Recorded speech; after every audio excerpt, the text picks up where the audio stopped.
pour pas que tout tombe. J'espère que vous allez bien. Ah non, ça va être là. Allez Seigneur, on te remet ce temps, on te remercie pour ton nom comme une tour aux 4 vents, Seigneur. Merci Seigneur pour ta vie. Seigneur, conduis ce temps, conduis mon introduction, conduis la suite de ce culte. En ton nom précieux Jésus. Amen. Alors, on va s'attarder sur 2 versets dans l'évangile de Jean, au chapitre 5, les versets 39 et 40, si vous voulez bien tourner avec moi. Alors on se retrouve, en fait, Jésus est en train de parler avec des juifs, pas avec des athées, pas avec des pharisiens, donc pas avec des docteurs de la loi, avec des juifs. C'est comme ça qu'ils sont appelés dans tout le passage, donc simplement des croyants, en tout cas des gens qui disent croire en Dieu. Je retrouve mon passage, parfait. Et donc là, il est en train d'expliquer tous les témoignages qui existent, qui sont en faveur de lui, qui prouvent et qui disent « Oui, effectivement, Jésus, c'est le Messie que vous attendiez. Il est venu pour mourir à votre place, pour payer pour vos péchés. » Donc il y en a plusieurs. Il y a d'abord Jean-Baptiste, le prophète, mais il y a aussi les œuvres de Jésus, les miracles qu'il était capable d'accomplir. Le témoignage du Père au travers du baptême, quand il a dit « Ceci est mon Fils bien-aimé, en qui j'ai mis toute mon affection. » Et là, c'est le dernier point, c'est l'écriture. L'écriture. Au verset 39 et verset 40 du chapitre 5. Vous sondez les Écritures, parce que vous pensez avoir en elles la vie éternelle. Ce sont elles qui rendent témoignage de moi. Et vous ne voulez pas venir à moi pour avoir la vie. C'est assez incroyable parce que là, donc, il est en train de parler à des gens qui sondent les Écritures pour avoir la vie éternelle. Et on aurait tendance à se dire, à notre époque où plus personne ne veut ouvrir la Bible, plus personne ne veut s'intéresser à Dieu, waouh, eux, ils sont sur la bonne voie, c'est bien. En fait, non. Non. Parce qu'ils ne veulent pas venir à Jésus pour avoir la vie, en fait. Ils veulent sonder les Écritures pour la vie éternelle. Et lire les Écritures, mais s'arrêter aux Écritures, c'est en enlever ce qui fait la force, en fait. Les Écritures, en vérité, elles ne sauvent pas. Qu'est-ce qui sauve ? C'est le sacrifice de Jésus-Christ. Les Écritures sont là pour nous montrer, justement, pour témoigner de qui est Christ, pour qu'on puisse le rencontrer, pour être capable de développer une relation avec Jésus-Christ. Si c'est étudier les Écritures, où est Dieu, en fait ? Et on pourrait se dire, oui, nous, on étudie les Écritures, mais c'est pour rencontrer Christ. Nous, on n'est pas comme ces Juifs-là. Et en vérité, on peut tomber facilement dans ce piège-là. Je vais donner juste un exemple. Vous avez un ami qui vient vers vous, qui est dans la peine, dans la difficulté. Vous lui sortez un verset en espérant que ça va régler tous ses problèmes. Et c'est bon. Voilà, un verset, vous le sortez comme ça, parce que, la situation, ça ressemble à peu près, allez, hop, on le jette, comme ça. Sans avoir pris le temps de réfléchir, de prier et de chercher Dieu. Et alors, dans ce cas-là, des fois, ça peut marcher, pourquoi pas. Mais on se retrouve un petit peu, selon moi, comme les amis de Job, qui cherchaient à trouver une solution au problème de Job, plutôt que de chercher à rencontrer Dieu.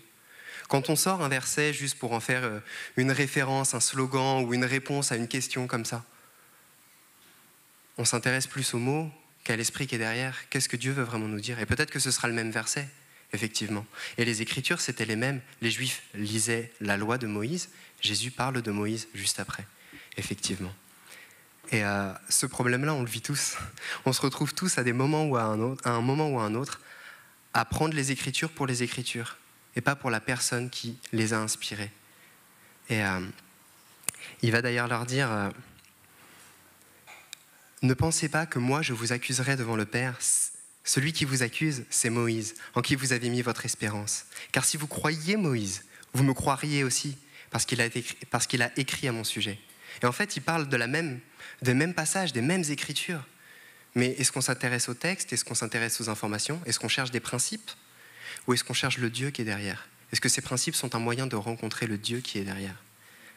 Et comme on peut le voir, en fait, les Juifs, ils cherchaient absolument la loi de Moïse, mais ils ne cherchaient plus le Dieu de Moïse. Et pourtant, ce qui est impressionnant avec la vie de Jésus-Christ, c'est que Dieu est venu. Ce qui est impressionnant, mais j'ai envie de dire, même avec le Pentateuque, avec les livres que Moïse a écrits, c'est que Dieu est venu aussi auprès de Moïse. Et ça, les Juifs l'ont oublié. Mais Dieu leur a donné son nom. Il leur a dit « Je suis celui qui est ». Et ça, Ça, ils l'ont oublié. Ils cherchaient la loi de Moïse et pas le Dieu de Moïse. Et nous, on peut faire pareil, on peut chercher des principes chrétiens au lieu de chercher Christ. Christ, et c'est lui qui va nous donner la vie. Et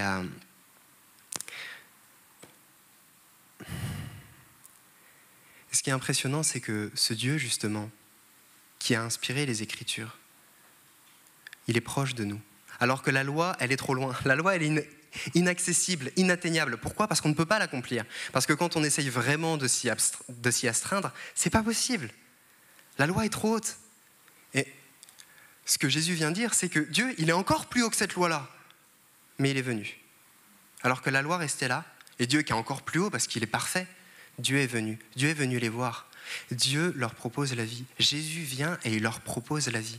Mais est-ce qu'on s'arrête à nos principes ou est-ce qu'on recherche la vie ? Un des points qui m'attriste un petit peu et que j'aimerais vous partager, c'est...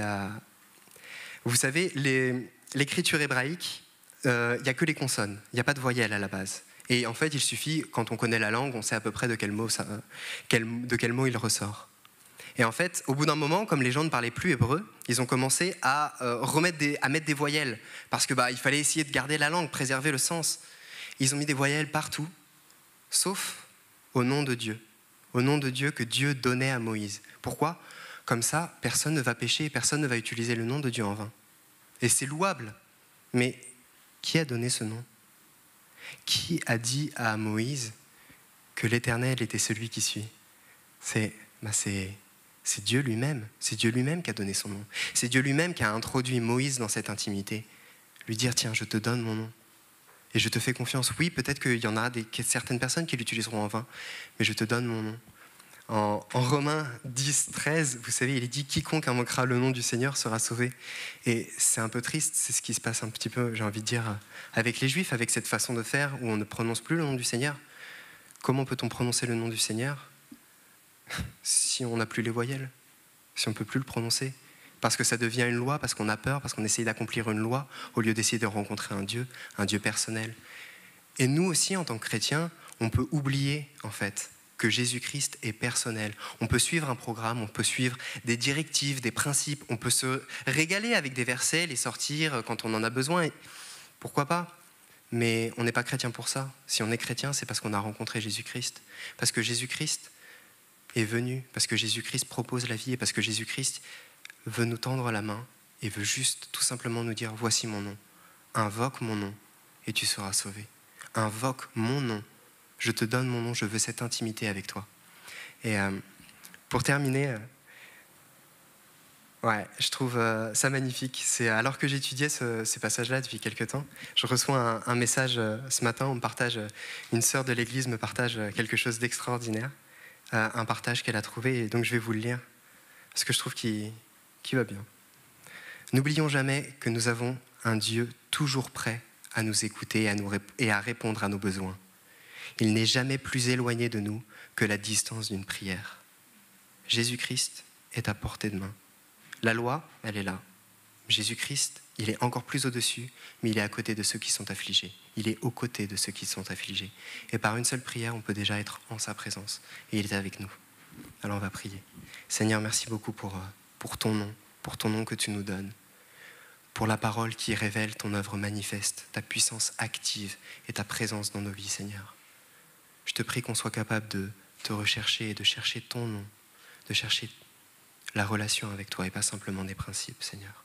Je te prie de bénir la suite de ce culte et qu'on puisse vraiment avoir ce temps avec toi, à tes côtés. En ton nom précieux, Jésus. Amen.